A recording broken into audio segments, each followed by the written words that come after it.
சிவார்ப்பணம். வணக்கம் ஃப்ரெண்ட்ஸ். நாம் இன்னைக்கு என்ன பார்க்க போகிறோம் அப்படின்னு சொன்னால், இன்னைக்கு மே 1க்கு எல்லா தொழிலாளர்களுக்கும் நான் வாழ்த்து சொல்லியாச்சு, வாழ்த்து போட்டாச்சு. ஆனால் அந்த மே தினம்னா என்ன, அதோட வரலாறு என்ன அப்படின்னு சொல்லிட்டு நம்ம பார்க்கலாங்களா ஃப்ரெண்ட்ஸ்? ஏன்னா நம்ம எப்போ பாரு மே 1 அப்படின்னு சொல்கிறோம், கவர்மெண்ட் லீவ் விடுறாங்க, நாமெல்லாம் ஃப்ரீயாக ஊருக்கு போகிறோம், அது மாதிரி எல்லாம் பண்ணுறோம் இல்லைங்களா? அந்த மே தினம் வர்றதுக்கு 1ஆம் தேதி அப்படின்னு நம்மலாம் கொண்டாடுறாங்க இல்லையா தொழிலாளர்கள். அது அவங்க எவ்வளோ கஷ்டப்பட்டு வாங்கினாங்க, அந்த மே தினங்கிறது எப்படி உருவாச்சு, நம்ம எப்படி இந்தியா சுதந்திரம் ஆகிறதுக்கு நம்ம எவ்வளோலாம் கஷ்டப்பட்டு இந்தியா சுதந்திரம் அடைஞ்சிச்சோ, அது போல மே தினம் வர்றதுக்கு எவ்வளோ தொழிலாளர்கள் கஷ்டப்பட்டிருக்காங்க அப்படின்னு சொல்லிட்டு நம்ம பார்க்கலாங்களா ஃப்ரெண்ட்ஸ்? ஓகே, இது 18ஆம் நூற்றாண்டின் இறுதியிலும் 19ஆம் நூற்றாண்டின் ஆரம்பத்திலும் வேகமா வளர்ச்சி அடைந்த நாடுகள்ல தொழிலாளர்கள் பலருக்கு ஏன்னா தொழிலாளர்களுக்கு 12லிருந்து 18 மணி நேரம் கட்டாயமா நீங்க வேலை செஞ்சே ஆகணும் அப்படின்னு சொல்லிட்டு வேலை வாங்கியிருக்காங்க. அதனால அதுக்கு எதிரான குரல் அங்கங்க இப்படி இப்படி எப்படி வேலை செய்ய முடியும் அப்படின்னு குரல் அங்கங்க எதிர்ப்பா சொல்ல ஆரம்பிச்சிருக்காங்க. இதுல மெயினா சொல்லணும் அப்படின்னா, இங்கிலாந்துல தோன்றிய சாசன இயக்கம் அப்படிங்கிறது தான் 6 முக்கிய கோரிக்கைகளை முன் வச்சு தொடர் போராட்டமா அவங்க நடத்தி இருக்காங்க. அதுல அவங்க என்ன சொல்லியிருக்காங்கன்னா, எங்களுக்கு 10 மணி நேரம் தான் நாங்க வேலை செய்வோம் அப்படின்னு சொல்லிட்டு ஃபர்ஸ்ட் ஸ்டார்ட் பண்ணியிருக்காங்க. அப்புறம் அதுக்கப்புறம் அப்படியே பிரான்ஸ்ல தொழிலாளர்கள் இயக்கம் 1830ல நெசவு தொழிலில் ஈடுபட்டிருந்த தொழிலாளர்கள் தினமும் அவங்களும் 15 மணி நேரம் கட்டாயமா உழைக்கணும் அப்படின்னு சொல்லி உழைச்சிட்டு இருக்காங்க. இதை எதிர்த்து அவங்களும் வேலை நிறுத்த போராட்டம் இப்படியெல்லாம் நிறைய நடத்தி இருக்காங்க. 1834ல ஜனநாயகம் அல்லது மரணம் அப்படின்னு ஒரு கோஷத்தை முன் வச்சு கிளர்ச்சியில அவங்க போராட்டம் ஈடுபடுறாங்க. ஆனா அது எல்லாமும் அவங்க தோல்வியில தான் அவங்களுக்கும் முடிஞ்சிருது.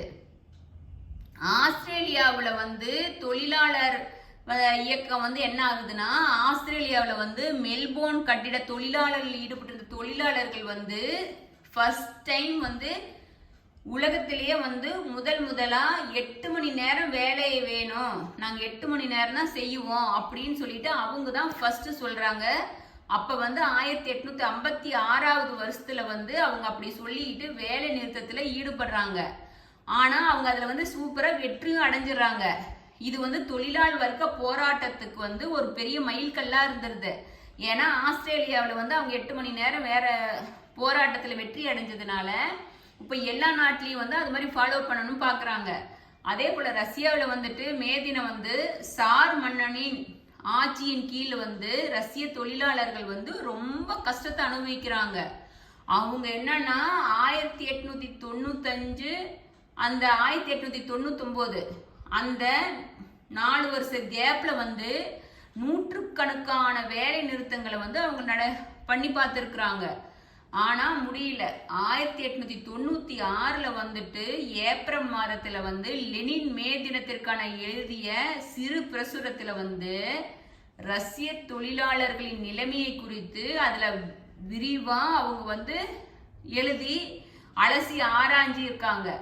அதனால ரஷ்ய தொழிலாளர்களுக்கு பொருளாதார போராட்டம் அரசு அப்படிங்கிறது அரசியல் போராட்டமா எழுச்சி பெற்றுட்டாங்க. அதனால தொழிலாளருக்கு அவங்களும் 8 மணி நேர வேலைக்கான போராட்டத்தை ரஷ்ய புரட்சி தான் இந்த 8 மணி நேர போராட்டம் ரஷ்ய புரட்சிக்கு அங்க ஆரம்பிச்சு வச்சிருச்சு. ரஷ்ய புரட்சியை ஆரம்பிக்க வச்சிருச்சு.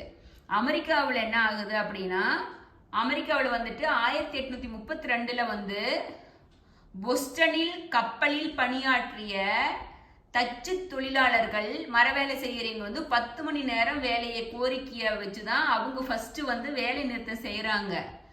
அப்புறம் 1835ல பிலடெல்பியாவிலும் பென்சில்வேனியாவிலையும் அதே கோரிக்கையை முன் வச்சு எல்லா சங்கங்கள் ஆரம்பிச்சு நடத்துறாங்க.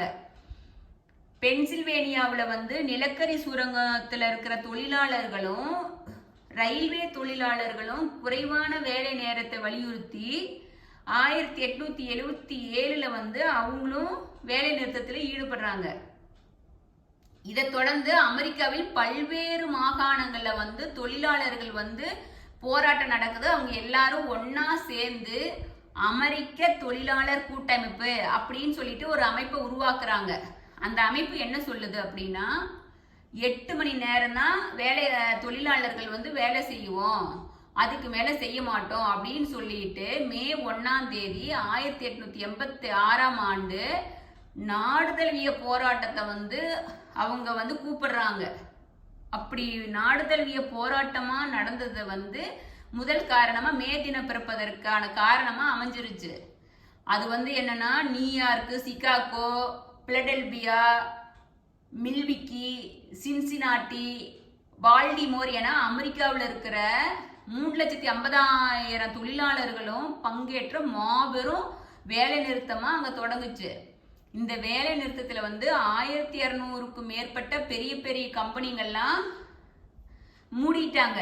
அதுல இருந்து தொழிலாளர்கள் எல்லாமும் இந்த எழுச்சி மிக்க வேலை நிறுத்தத்துல கலந்துகிட்டதுனால அந்த வேலைய ஆபீஸ் எல்லாம் மூடிட்டாங்க. ரயில்வே போக்குவரத்து கூட நடைபெறலையாம். வேலை நிறுத்தத்தில் பங்கேற்ற தொழிலாளர்கள் வந்து ஊர்வலமா போனது வந்து அமெரிக்காவையே உழுக்குச்சாமா.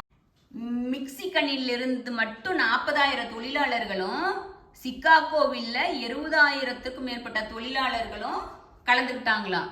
இதுல வந்து என்ன மெயினா நடக்குதுன்னா, சிகாகோ பேருணர்ச்சி தான் மெயினா ஆகுது.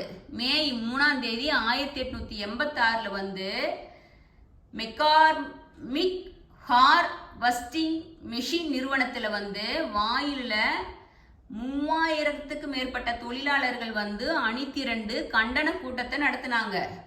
அந்த கூட்டத்துல கலவரம் வந்து 4 தொழிலாளர்கள் வந்து காவல்துறையில் வந்து சுட்டு கொன்னுறாங்க. இச்சம்பத்தை அங்க நடந்ததை கண்டிக்கும் வகையில ஹேமார்கெட் அப்படிங்கிற சதுக்கத்துல வந்து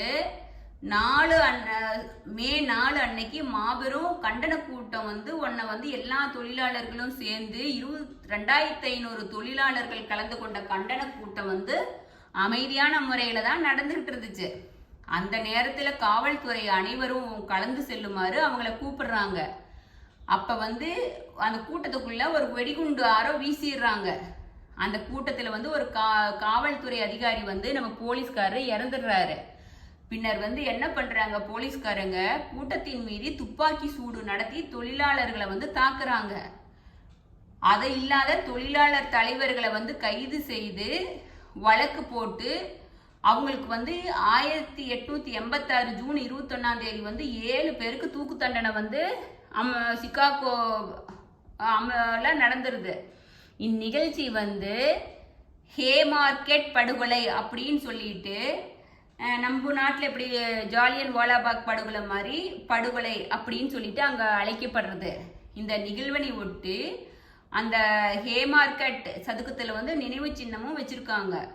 நவம்பர் 11, 1887 வந்து தொழிலாளர்கள் தலைவர்கள் வந்து ஆகஸ்ட் ஸ்பைல்ஸ், ஆல்பர்ட் பார்சன்ஸ், ஜோன்ஸ் ஏங்கல்,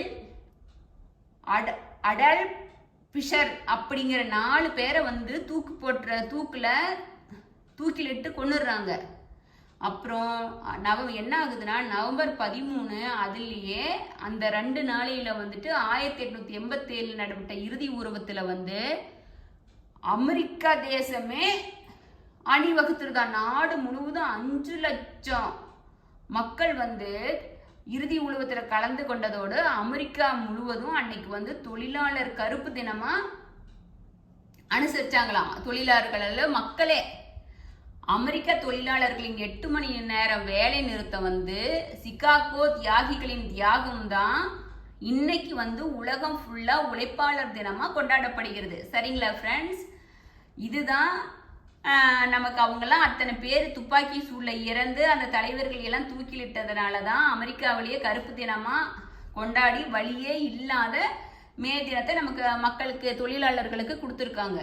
அப்புறம் அனைத்து நாடுகள்லையுமே 1889 ஜூன் 14 அன்று பாரிஸில் வந்து சோசலிச தொழிலாளர்கள் சர்வதேச தொழிலாளர்கள் பாராளுமன்றம் கூடிச்சான். அதுல 18 நாடுகள்ல இருந்து 400 பிரதிநிதிகள் வந்து இக்கூட்டத்துல பங்கேற்றார்களாம்.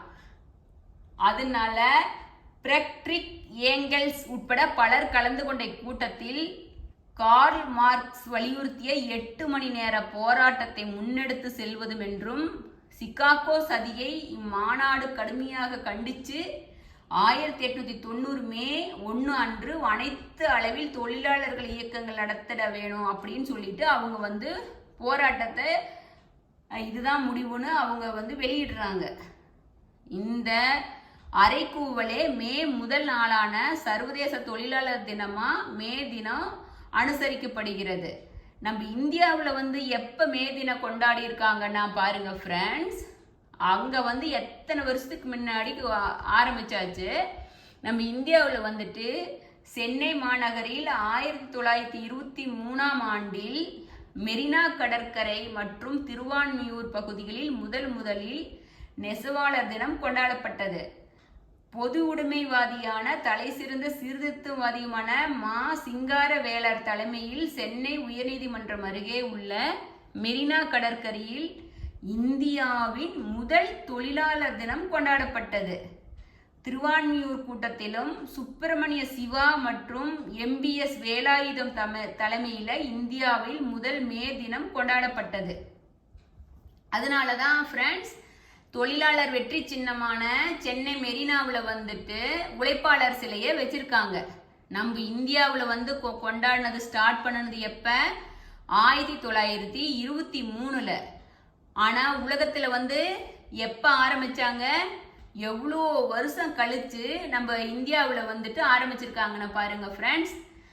ஓகே, இது நல்ல முறைக்கு எல்லா இடத்தையும் நல்ல முறைக்கு மே தொழிலாளர் தினங்கள் சக்சஸ் ஆகி உலகம் ஃபுல்லா இப்போ மே 1ஆம் தேதினா தொழிலாளர் தினமா கொண்டாடுறாங்க. அதனால நம்ம எல்லா தொழிலாளர்களுக்கும் ஆதரவா இருப்போம்.